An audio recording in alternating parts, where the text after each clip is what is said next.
Hello, everybody, and welcome to the Ink Spot, the Normal Community's award-winning student publication here at NCHS. Today, I'm here with head coach Mr. Jason Drengwitz. Coach, your team led 10-0 for a lot of the game on Friday, led for all but 57 seconds of the game. How would you describe the way that you guys competed on Friday? Well, and I feel like, a lot of the things that we talked about all week, we talked about setting the tone, not settling the game, being physical right from the jump. It felt like we did all those things. Just unfortunately, I think when we needed to execute, make plays in the second half, whether it was on special teams, offense, or defense, we didn't do it, and they did. And ultimately, that led to, a disappointing loss for sure. But you also have to give credit to them. They're dudes, number 8, number 3, number 90. They balled out, played really, really well. It was a difference in the game. And still proud of our kids. I thought we played extremely hard. We played together. We played connected. We played for each other the whole time, and this came up a little bit short. Yeah, losses are never easy, but you're still 3-1 overall. You're undefeated in the Big 12. What positives do you take from Friday night's game? Well, in general, I think you can still say that all your goals are in place. You're still in position to win a Big 12 conference title, to make the playoffs, and do all those different things. I thought we played physical.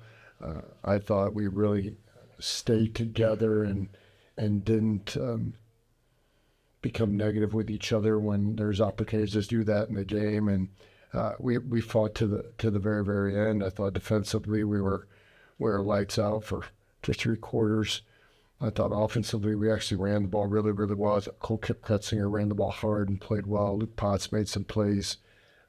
We made field goal again, but again, ultimately we just didn't make enough plays offensively, defensively, and special teams throughout the game to win. But it's definitely going to be a learning thing for us. I thought there was a lot of good things that we did on film, but a lot of things that we need to improve on. But I do feel that they're correctable things that we can control and can't be defined by this loss. But we do need, as I heard Brett Bielema say it after the Illinois Indiana game, you're going to be more defined by how you respond after a loss. And I think that's definitely what we have to do this week.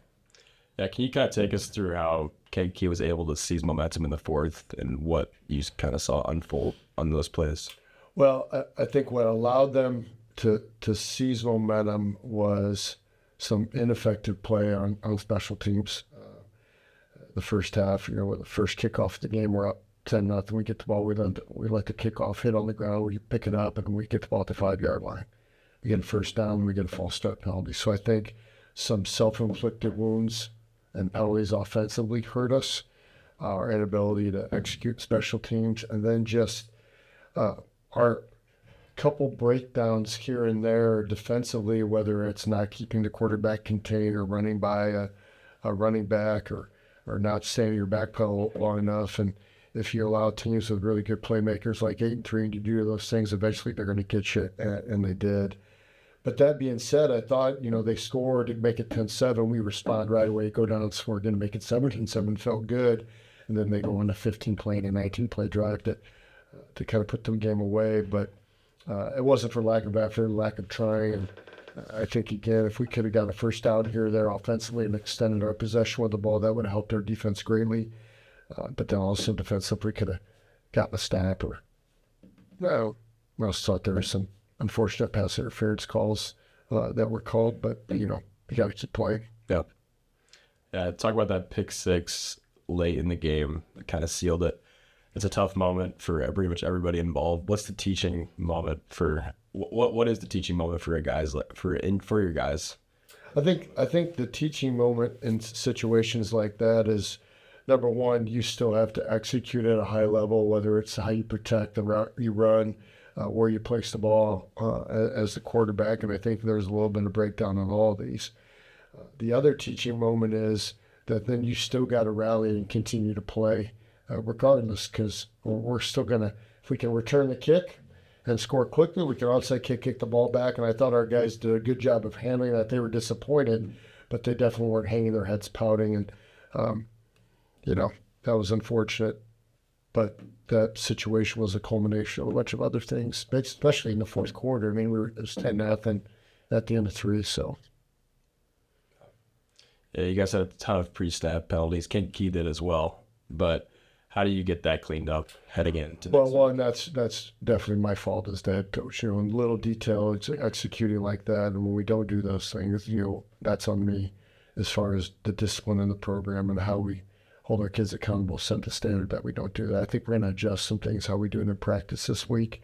With those things, we might simplify a little bit our snap counts, but you can live with holding and pass interference calls and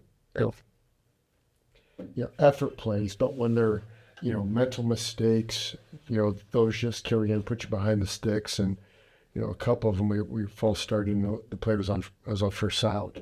Then we don't snap the ball or we jump because they stay motion, but those got to be fixed because against good teams you cannot afford to do that, and that happened on Friday. It happened the Friday before, but weirdly against Normal West in the loudest atmosphere we played in, we didn't do that. So we just got to be better, and I got to make sure we take care of that on our end from a discipline standpoint. Yeah, on third down, you guys almost exclusively threw the ball.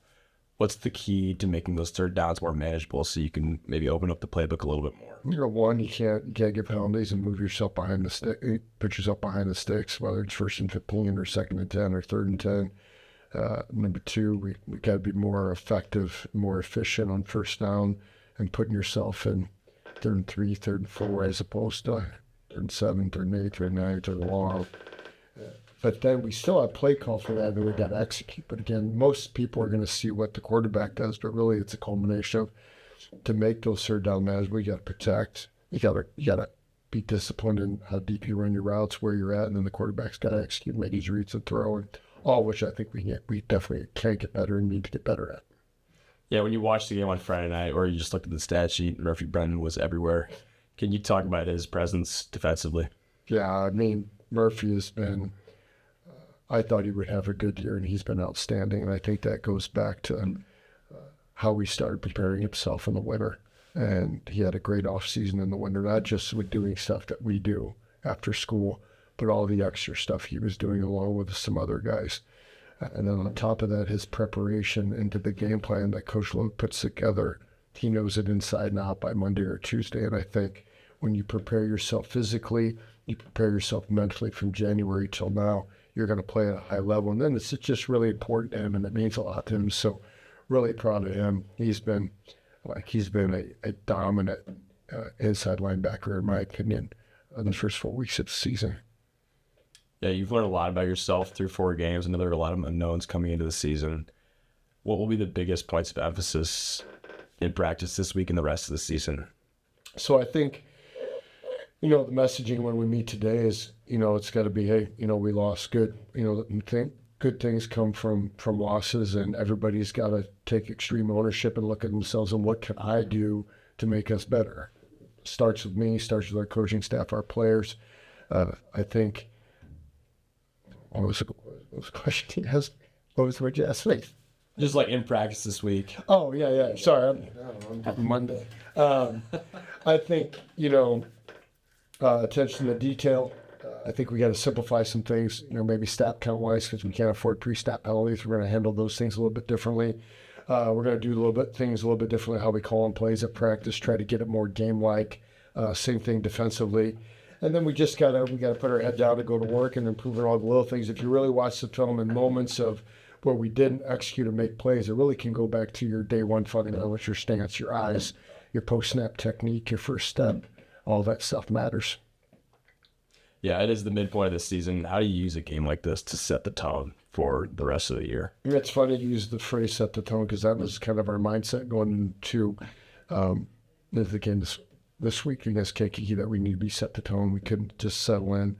I think we can't be defined by the loss, but how we respond to the loss is going to be really important, how we practice this week. We're going to use the term good. We lost good. It's an opportunity to get better. You gave up a touchdown pass, good. Watch the film, learn from it, get better. False started, good. Learn how we can fix that, change that, turn the ball over, throw a pick. I think the mindset has to be, our response has to be, this is an opportunity to get better. We're still not the best version of ourselves. We're only 4 games into a 9-game season. There's still room to improve. And then lastly, all our goals are still in place. We can still win a Big 12 title. We can still make the playoffs, and hopefully that allows us to make a deep run. But we definitely all have to be better and know it's not just on the players. It's on all of us in it together. It's on me as our head coach. It's on our coaching staff, and it's every player in the program. And I have complete faith and trust that we're going to have a really good week, and we're going to bounce back. And so we're just going to see what happens. So, moving on from Kankakee, you guys played Peoria Manual on Friday. There's no school. How do you keep your team focused against Manual, who is 0-4? Well, if you truly are going to believe in putting your head down, going back to work, and getting better from loss, it shouldn't matter who you play or what day you play or what's going on that day. It should be about being the best version of yourself and playing extremely well. Our preparation is not going to change. How we practice is not going to change. It's going to be the same. This is the most important game because it's the next game. We want to win the Big 12 Conference. This is a conference opponent, so we need to play well. We need to see ourselves make improvements. Friday's no school. We'll get them up in the morning and bring them in, do a stretch roll run, feed them breakfast here at school at some point in time, and then hopefully keep as regular a schedule as possible. Manual does present challenge because they've got size, they're athletic, they got a quarterback that can run around and make plays. But we have to take extreme pride in doing what we do and doing it better and making improvements from last week. Yeah, what stands out to you about Manual when you look at the film? The structure of what they do offensively is really good. They're going to spread you out and put their athletes in space. Their quarterback can run and make plays. Their offensive line is big. They got a really good tailback, in my opinion. Defensively, they run a stack, a 3-3 stack, which is always a difficult front to go against, and they're aggressive with it. And they're not going to have anything to lose, so we're going to get their very best at our place. And I would like to still think we're one of the best teams in the conference, so it's a great opportunity for them to show who they are, and we got to make sure that we're in our best game. And we can't be defined by how we practice and how we play based on who our opponent is. We have to be defined and play and practice based on who we are and what our standard is for the program. Coach, thank you for your time on Monday morning. Good luck on Friday.